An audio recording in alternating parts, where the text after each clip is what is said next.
Good afternoon, everyone. Model Man Frank here. Actually, good evening. 7:30 p.m. here where I am in Florida.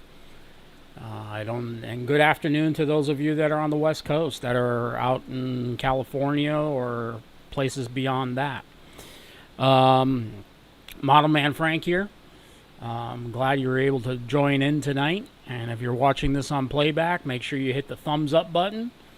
Hit the bell icon if you're not a subscriber, so you'll be alerted when these live broadcasts come on and you can join the show.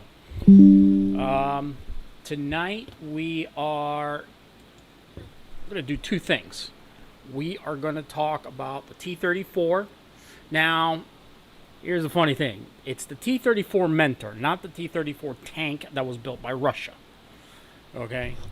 We don't talk about tanks on this channel. We talk about airplanes and we talk about helicopters and all that other stuff, and airliners. Even though I like pretty much almost all things mechanical.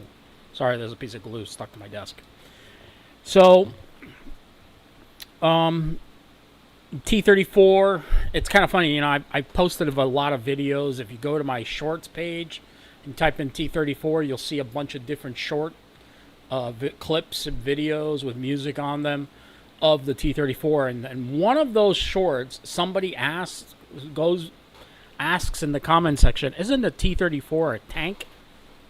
Yes, it is a tank built by Russia,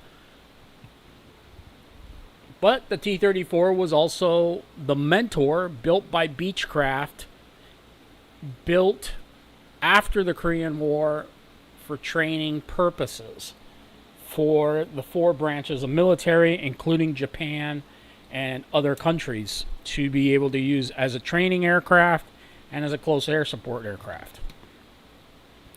The T-34 used a Lycoming six-cylinder engine, that the same one that's in the A-36 Beechcraft Bonanza.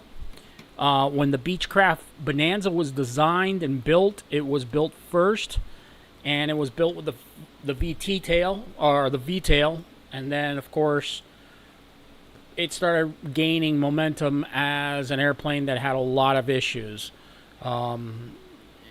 If you don't know too much about that aircraft, we'll delve into it in the next video.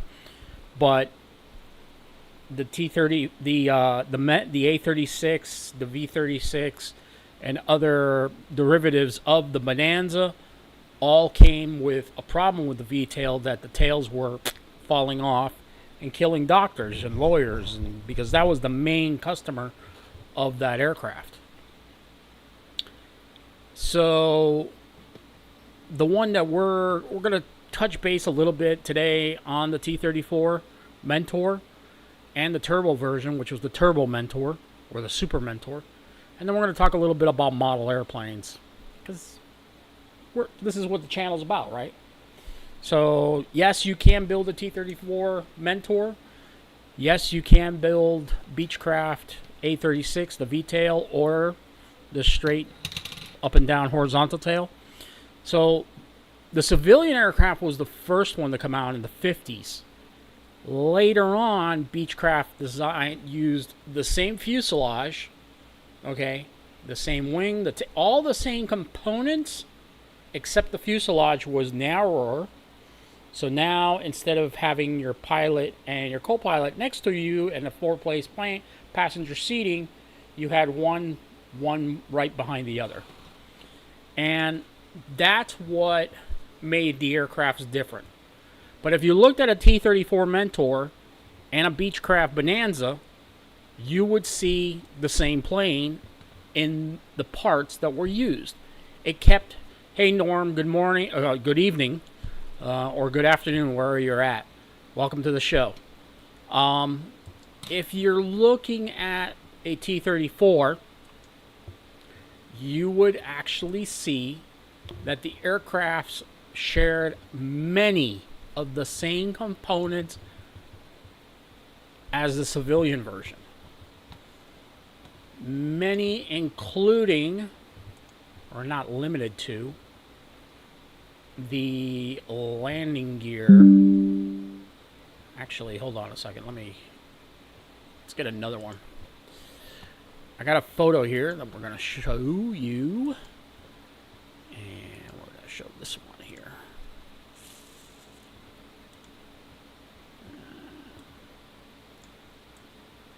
So the T-34 Mentor.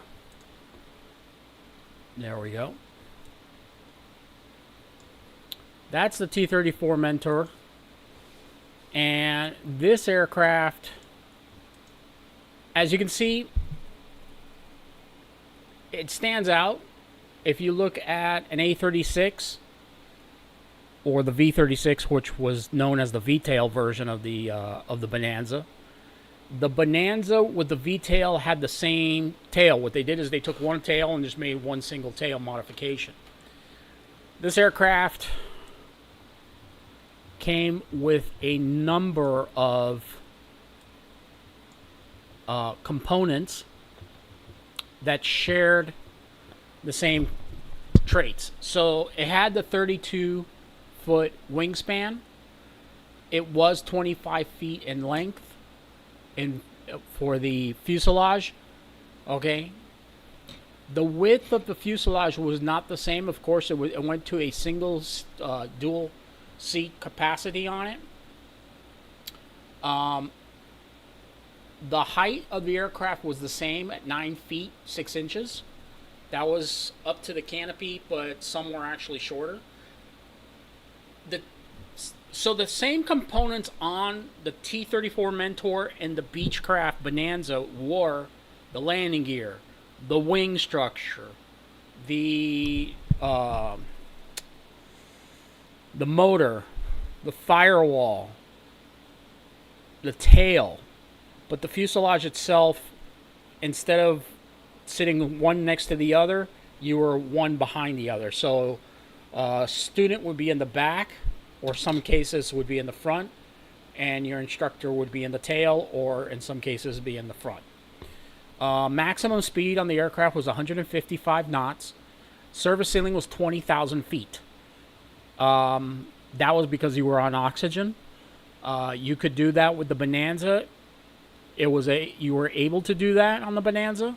I have talked to a couple of pilots that have done it with the Bonanza, going over the Rocky Mountains. There are even some Bonanzas that are, nowadays, they're pressurized. So you can still do that. Range was 540 nautical miles, and a crew of 2 was on the T-34. The Beechcraft Bonanza could have 2 crew members, pilot and co-pilot, or 1 pilot and 5 or 6 passengers, depending on what you were carrying, and you could also carry cargo. The power plants were the Continental.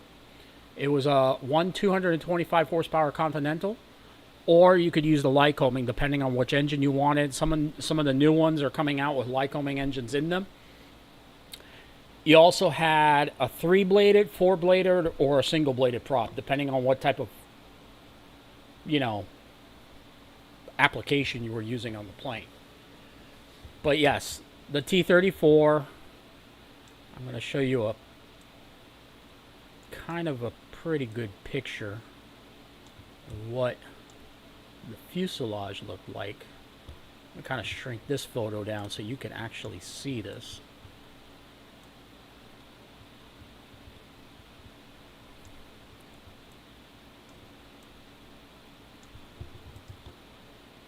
So as you can see, this aircraft had the same stance. If you ever look at an airport, you can see tons of Bonanzas there. There's always a Bonanza there. It shared the same landing gear.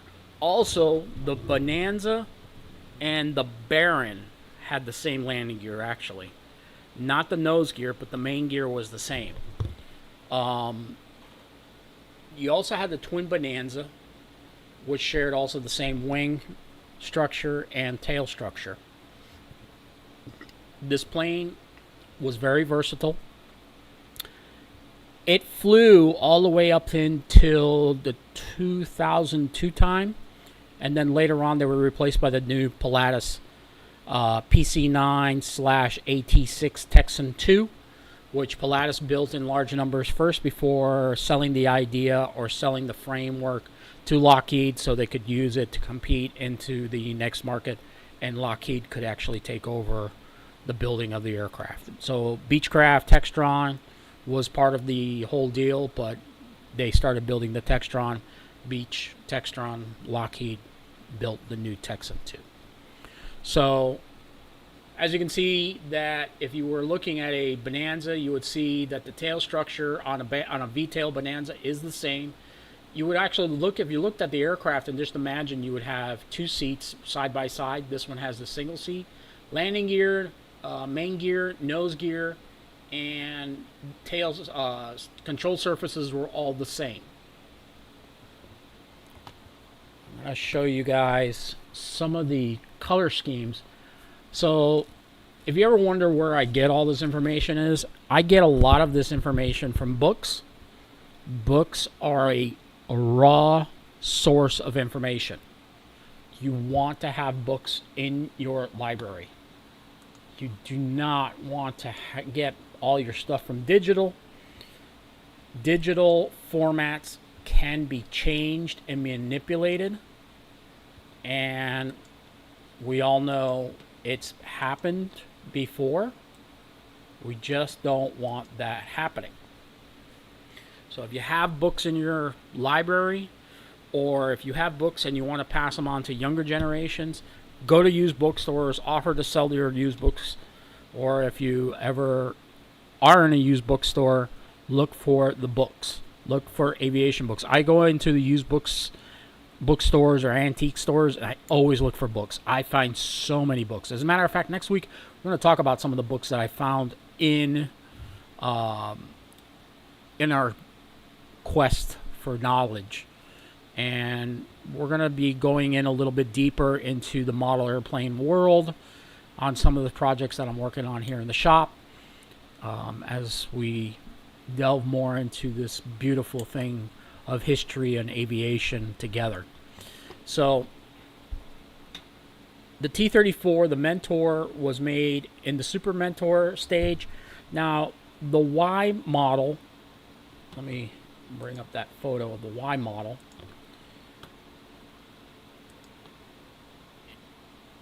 So when the first version of the T-34 came out, we're talking about the Mentor now, we're not talking about a tank. If you're joining the program in the middle of this thing, it's not the T-34 tank. It is the T-34 Mentor, which is an airplane. It was built in the United States, in the Pittons. It was built, hundreds of them were built.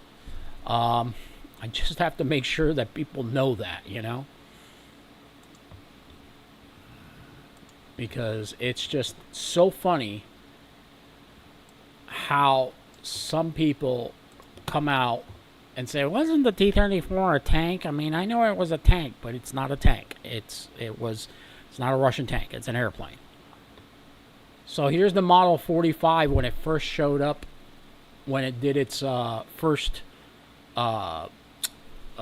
test flight. Notice something interesting about the aircraft. The tail on the structure of the aircraft pretty much remained the same throughout its entire life. Okay, the only thing that changed were the smoke, the mufflers. Okay, if you look down on the bottom of the aircraft just past the engine cowling, you'll see that. Roots of E, welcome to the show. The Model 45 has those smaller mufflers on it, and that's pretty much also the glass canopy. If you look past the superstructure in the greenhouse, they had bars that were up. Of course, in case the aircraft rolled over, the pilot would be spared of any trauma. The next one was the YT-34. And the YT-34 had a bigger muffler if you look right there on the bottom. Also, the way that the engine cowling setup was, it was actually a two-piece engine cowling. You had an upper stage and a bottom stage, and it had clamps that would actually pop up for easy maintenance. Everything else literally stayed the same. And then we started to go into the T-34A. This is the A model. Okay. And then the B model. Now, the difference between the A and the B model is really not much, as you can see. Canopy wise, you did have an extra antenna that was added to the actual back of the aircraft. You had more antennas. You had one on the tail and one right on the turtle deck between the back glass canopy and the blade and the horizontal not the horizontal, the vertical stabilizer. So you didn't really have much of a difference between the two planes. Now, if as you went, so the Japanese ordered the KM2B, which you see here. The difference here is that it was a full cockpit. So yes, it was still one behind the other, but you got into the aircraft like a car. As you can see right over the wing there, you would actually see a door, and it also had an extra air scoop for more air because, of course, the aircraft would be flying at higher altitudes. It's also used more of as a liaison aircraft in this model. Now, the Turbo Mentor itself, if you hear any booming in the background, we have a thunderstorm rolling through town here.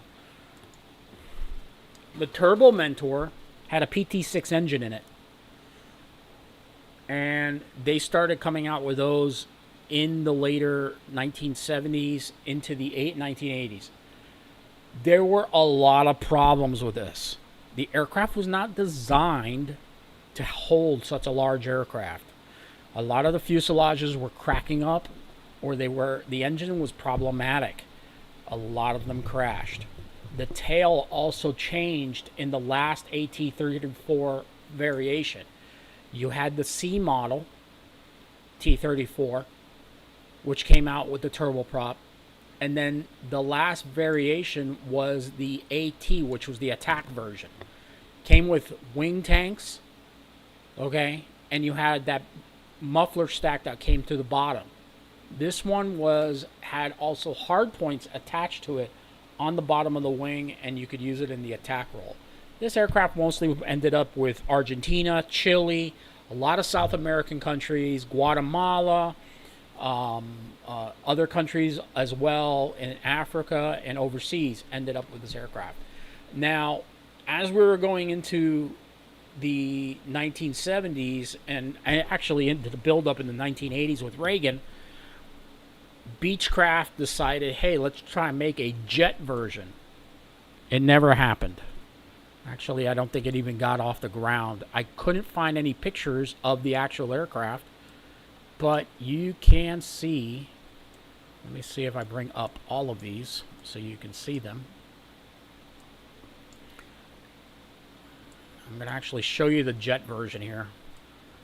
I'm trying to fit it into the screen. There we go. So, if you look there, that is the Model 73, the Jet Mentor. Guys, look at it, study it. What does it remind you of? And I know a lot of you guys out there, you know what this aircraft is. I'll give you guys a couple minutes to figure that out. The aircraft is still flying.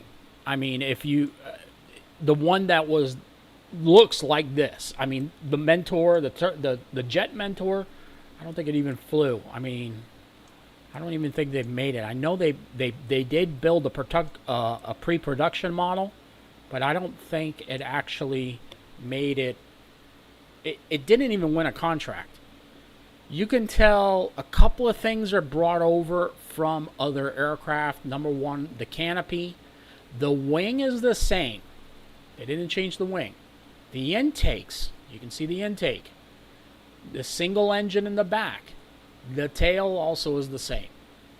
All they did is they added a jet engine to it, and they brought in intakes and closed off the nose.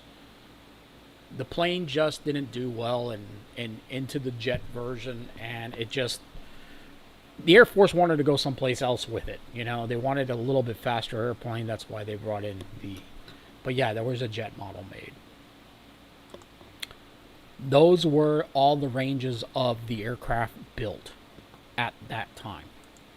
So T-34 Beechcraft built many different variations of the plane as it came out. It was a very successful plane. Many different versions were built. Many different countries bought it.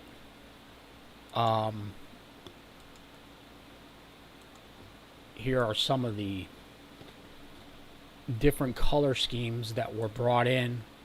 I mean, looking at the jet version, I mean, I hope you guys figured out that the jet version, or what the jet version looks like by now, because, and when I bring in this other photo, just before I bring in the other photo to show you, I will give you a hint. It's a Canadian aircraft. Have you figured it out yet? The Cessna? Not really. It's actually the T-34 Jet Mentor. Is actually looks exactly like the Canadian version, the Canadian Tudor, which the Canadian snowbirds use in their display. As a matter of fact, they were at Oshkosh this year, and if you go over to Airshow Network, you could probably see that video of them performing. But yeah, that Jet Mentor, that's pretty much what it looks like. So here's the first versions that came out in the color schemes. Air Force had silver or white paint scheme. This was in the 1950s. And the Navy had yellow. So the Navy would have a yellow paint scheme or a silver paint scheme. The one that the T-34A Mentor assigned to Bainbridge Air Force Base in Georgia, TD-096. You can see those wheel pants again from the A-36 and the V-tail bonanzas and the horizontal stabilizer bonanzas as we see today. The yellow one on the bottom, those are the Navy versions. Navy version had the same engine style and everything. Of course, it was just painted a different color. It was a yellow paint scheme. The T-34B carried an overall yellow delivery scheme, common to the T-34Bs, and was used by station pilots at NAS Sulphary Field in Florida. I don't know where Sulphary Field in Florida was, but I guess I'm going to have to try and do some research and find that out. Then the Navy also had a white and red model that came out, and this one was from Whitening Field, Florida. It was part of the Training Squadron 1, and this was a T-34B also. So you had red with white, almost like a training aircraft. These airplanes did not land on aircraft carriers. They weren't not meant to do so. They did not have the strength in the tail. I'm sure they probably did some training on them, but they weren't really meant to do that. They were meant to, you were supposed to be getting your wings in this aircraft. This was a plane that you would be learning how to fly.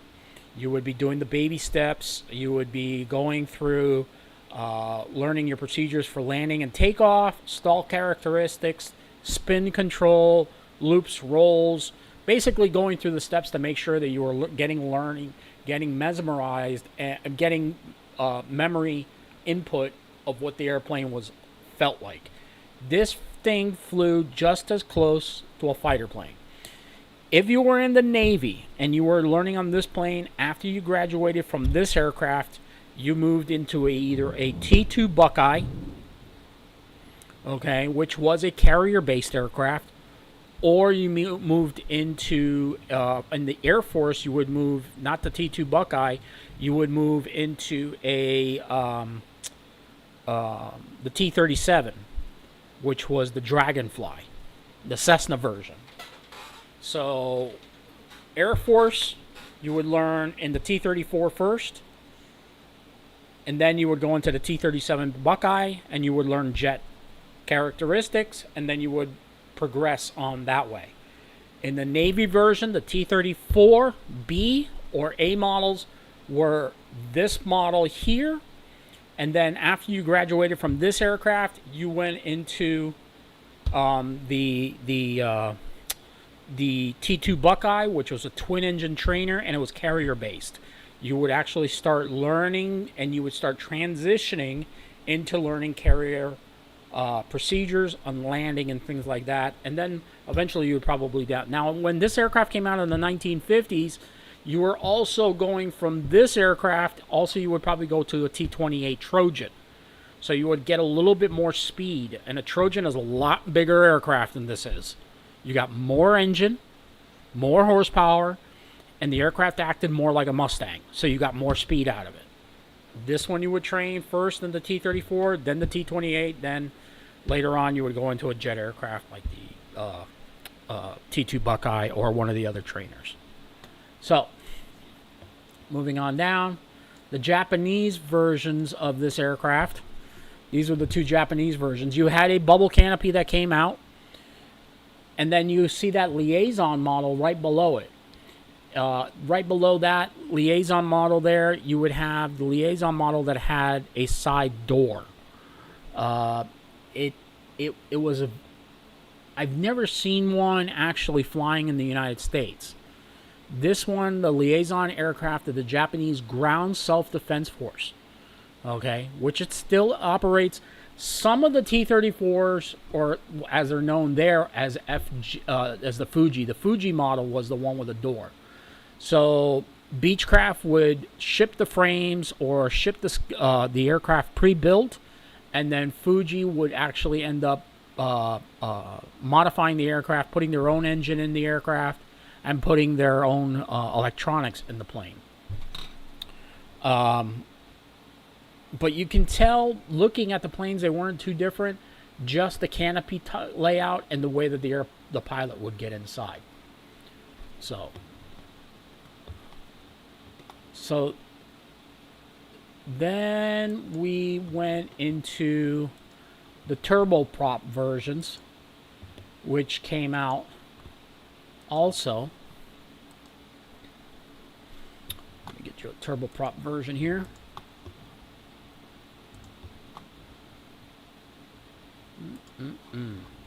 You can hear that thunder in the background.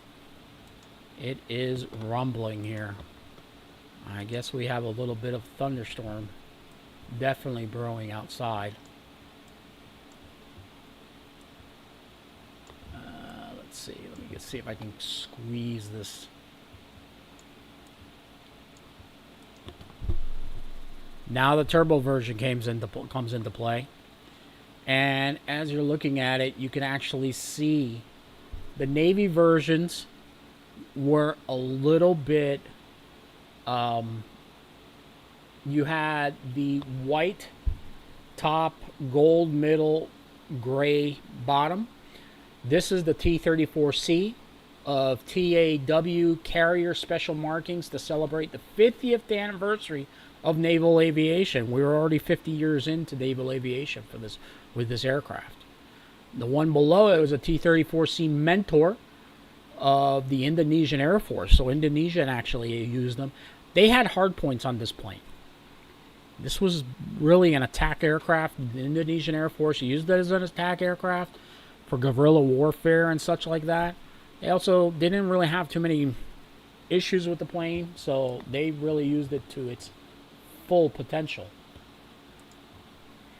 The next one you'll see, they have the yellow and white one. Now, this is the plane that really had a lot of problems.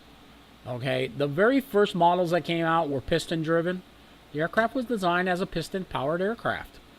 When you go to put a turboprop on it, you got to redesign the plane. Beechcraft didn't do that. They just slapped the turboprop motor on it and made a bigger plane. Made a, oh yeah, we're gonna make it better. This is where we started falling into problems. Some planes actually broke up in flight, and the pilot would just be flying around in midair.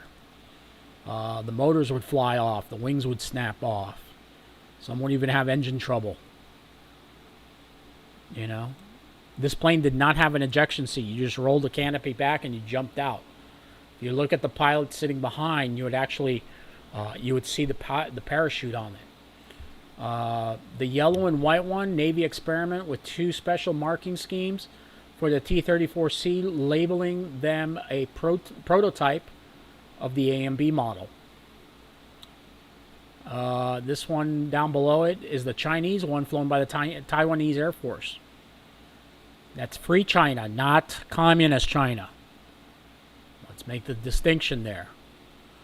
T-34C is flown by the National Chinese Air Force on Taiwan. That's the Taiwanese flag there on the aircraft. We recognize Taiwan as a sovereign country.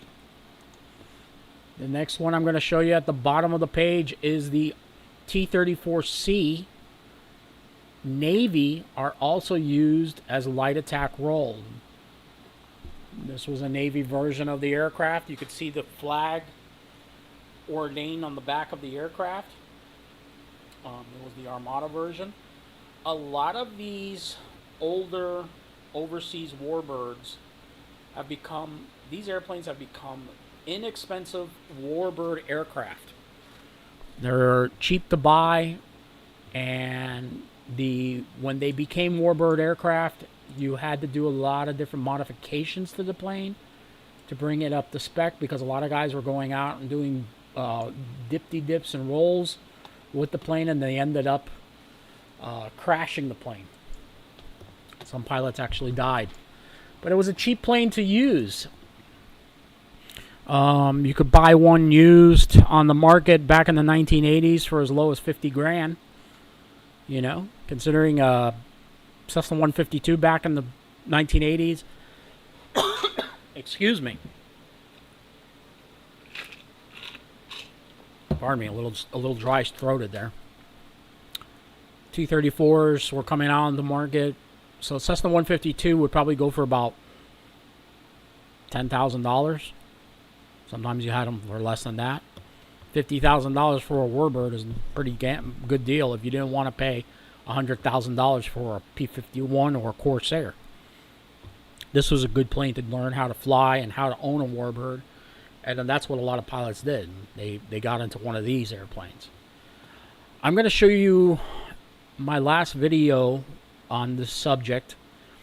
Every year, the T-34 Association meets at the EAA chapter here in Sebring, in Central Florida, and they have a clinic where they start to show off. They do a clinic of formation flying. They get up in formation, they take pictures, but they teach everybody how to fly in formation. And then at the end of the clinic, all the T-34s in the clinic, they get together on the runway. Now remember, the airport is an old B-17 airport, so the runways are very wide, and subsequently they're pretty long. So they got on the run. They will get on the runway. They would take off all together, get up to about 4,000, 5,000, 10,000 feet, and then fly in formation all the way to Lakeland for the Sun and Fun Expo in April, late April, early May. And they show up there on a Wednesday or a Tuesday. They stay the 2 days. They have a big dinner at the end of at the whole meet, and then at the end of that, a lot of these pilots, they actually head home. There are some pilots that stick around for the rest of the show and the expo. There's others that do not. Next year's show, I hope to be able to go on a Wednesday instead of a Thursday. But, depending on what life takes us, we'll probably end up going on a Thursday anyways. I liked going on a Thursday. It was a lot of fun, but this time we'll probably end up doing more, maybe going, I really want to go out a little farther, but that's another conversation for another time. So, the next video I'm going to show you is that video of them taking off. I'm gonna mute my mic so you can actually hear and see how loud it is, so you can actually see it going on. So let me pull it up here.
You can pretty much almost imagine these things flying. You could hear what a actual formation of one of these aircraft. Imagine if they were all Mustangs or bombers flying overhead. Just look at the way that they're sitting up there together. You can just imagine that, right?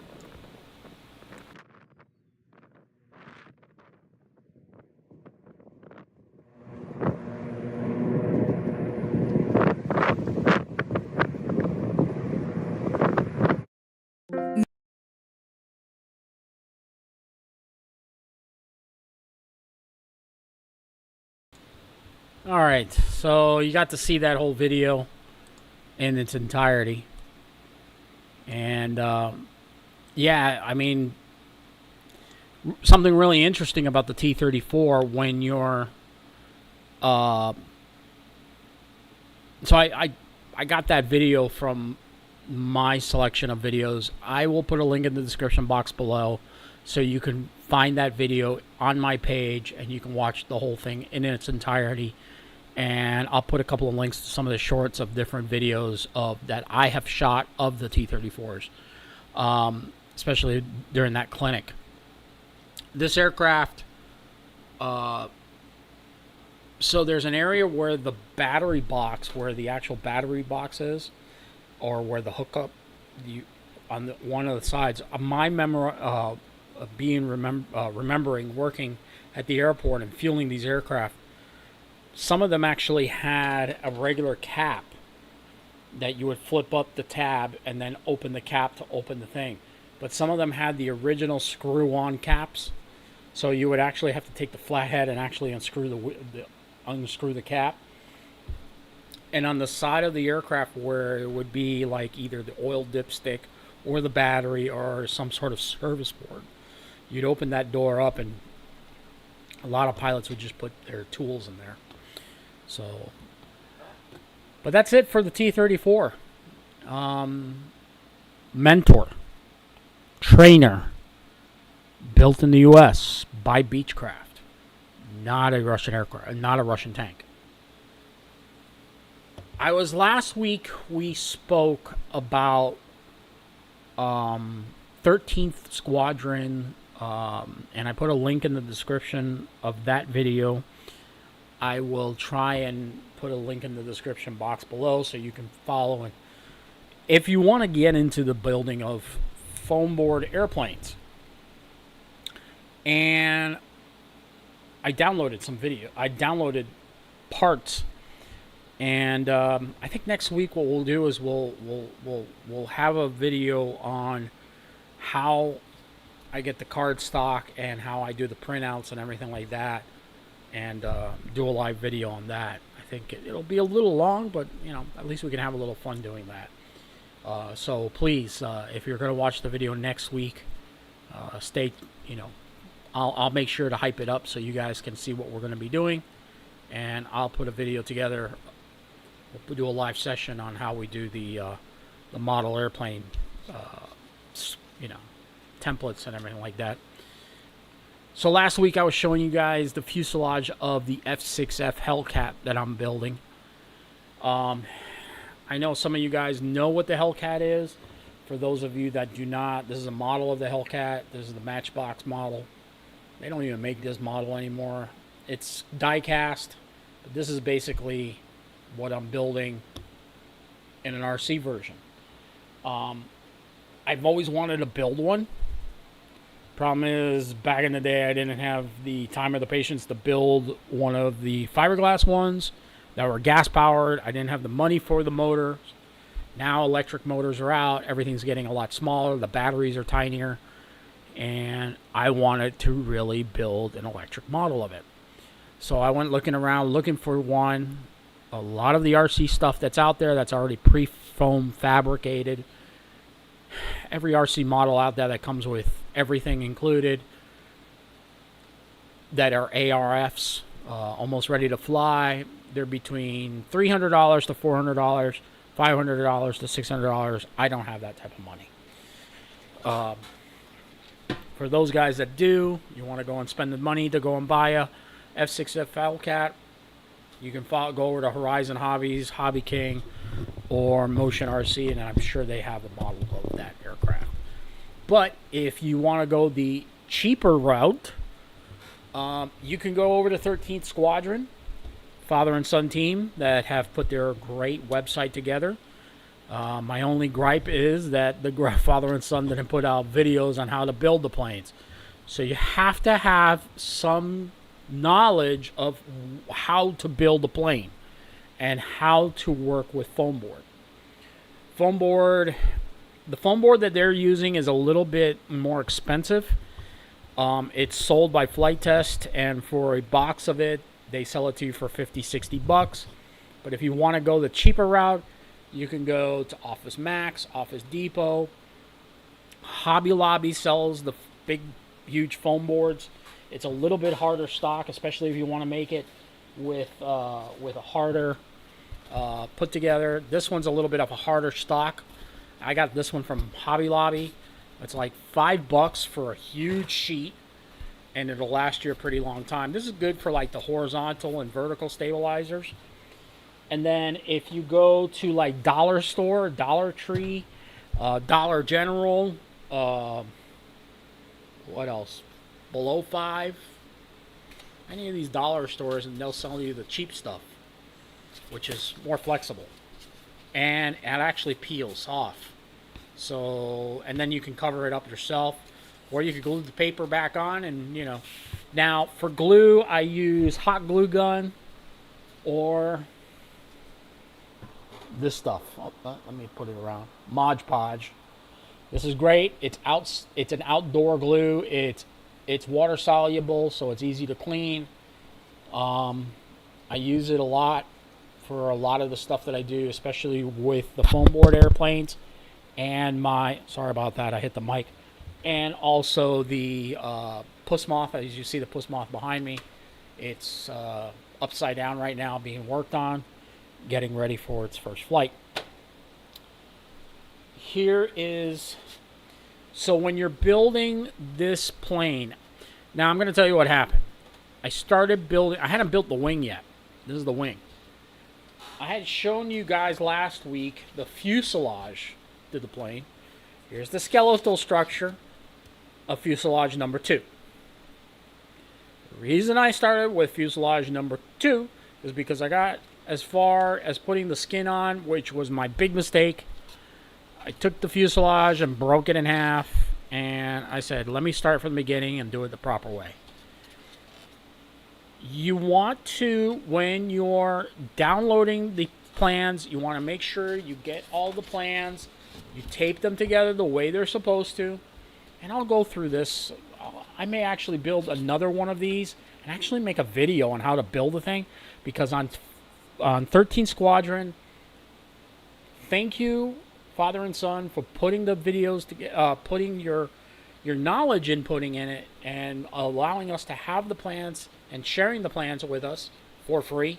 Yes, they're free. You can download them, PDF file onto a scan, a little chip, and you can print them out on your computer. But you didn't put a video together on how to build the plane.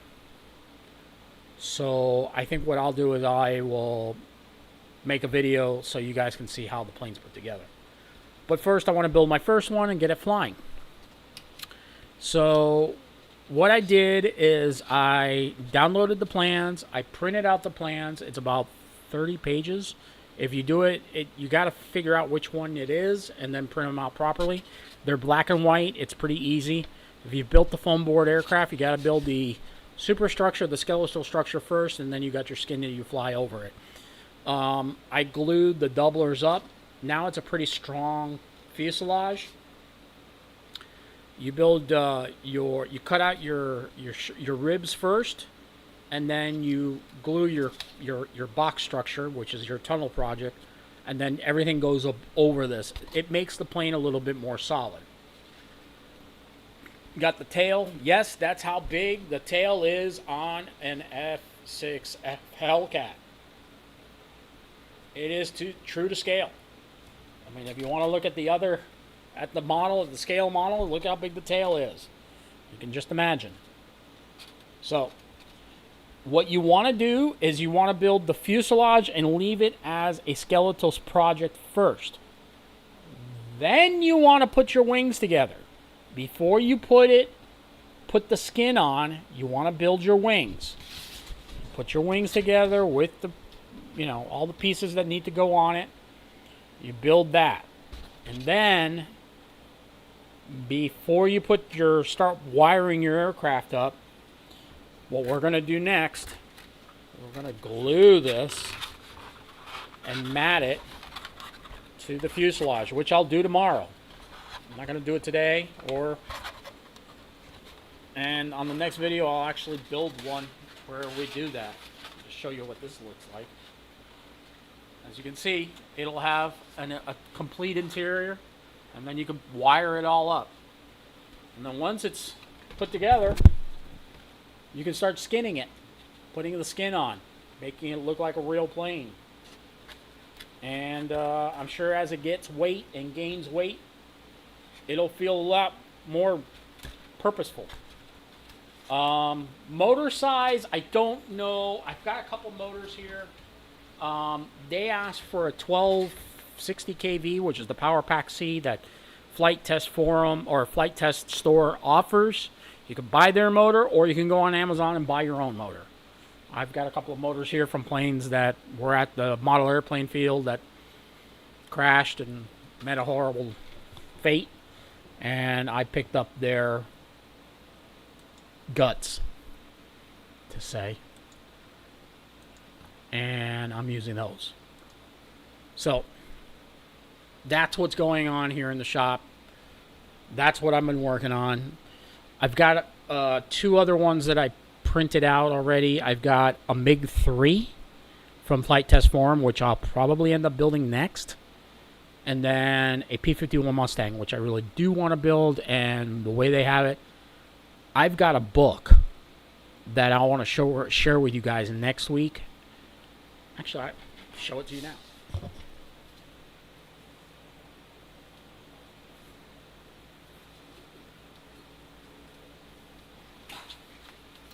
This is a great book. The Warlords. It's got a pretty cool name, huh? So, this one here has, look at all that. The artwork for all the different color schemes. And since I'm going to be building some warbirds, I can make something different. Everybody has different color schemes, but I've got really different color schemes. I even got P-47 color schemes. You can find this book on eBay. I'll see if I can find a link for it in the description box and put it in the description box below. I still think they make this book. I'm not very sure. If not, you could probably find it on eBay or at any thrift at thriftbooks.com. If you go to thriftbooks.com, they probably have maybe one or two of them around. These books, let me see if I can, P-38. And yes, you can build a P-38 into a Foamboard aircraft. Flight Test Forum has one that you can print out the plans for. And it's just something really, really cool. So, let's see. Do they have Pudgy in here? I'm not sure. But yeah, this is a really cool book. Great paint schemes. It's called Flight Recorder Publications. A Passion for Accuracy by Barry and Ann Money. And that's, I don't even know if the authors are still alive, but we'll put a link in the description box below. Again, that's the name of the book. The Warlords, Volume 1.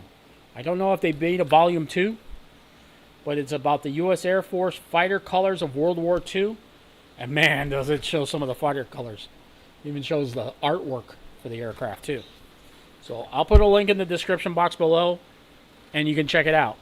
Again, I'll also put this on my Patreon page. If you're not a member of Patreon, you can go to the page, sign up for free, and I will put photos of the book so you can actually see it. And I'll put links over there, so if you don't want to go through here, go over to Patreon. And in the next couple of days, I'm going to take some pictures of certain books that I have in my collection. So, and some of the reference stuff that I have, I would love to share it with you. I can't share it on YouTube all the time. I'll share it on Patreon. So go over to my Patreon page and join. It is free. You don't have to pay for it. It's a great way so we can keep in touch together. And again, Model Man Frank, Patreon.com. It's free to join. It's you know, if you want to join and pay a subscription, it is $5 a month. It helps out the channel. It helps me out. I can start doing this a little bit more and giving you guys, buy some more books. But, you know, it helps the channel out and helps me bring more content to you guys. But I really appreciate it.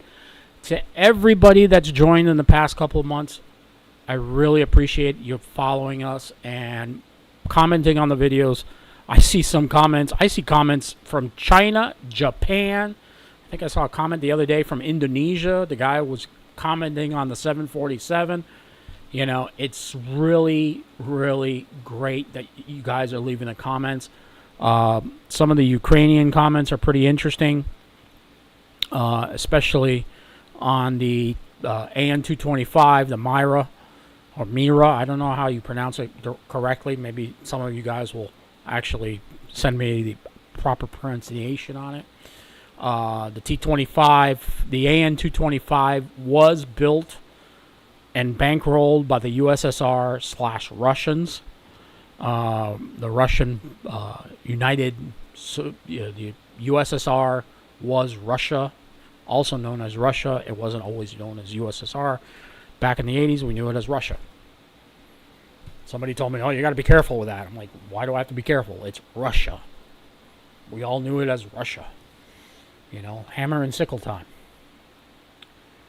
But, yeah, so follow me over on Patreon. I really would appreciate it. And you guys can join the conversation over there. I will put a couple of photos over there of my of some of the books and some of the artwork that I find and some of the interesting stuff that goes on here in the shop over there. I've got to start putting some more stuff over there. I know you guys like joining in. All right, y'all. That's it for today. And I really appreciate you guys. Norm, thank you very much for joining. Roots of RC of E, thank you much for joining. If you're watching this on playback, please hit the thumbs up icon, hit the bell icon, and I'll see you guys on the next video. That's it for tonight. Have a great night, everybody. Great evening, great afternoon for all of you that joined in. Model Man Frank out.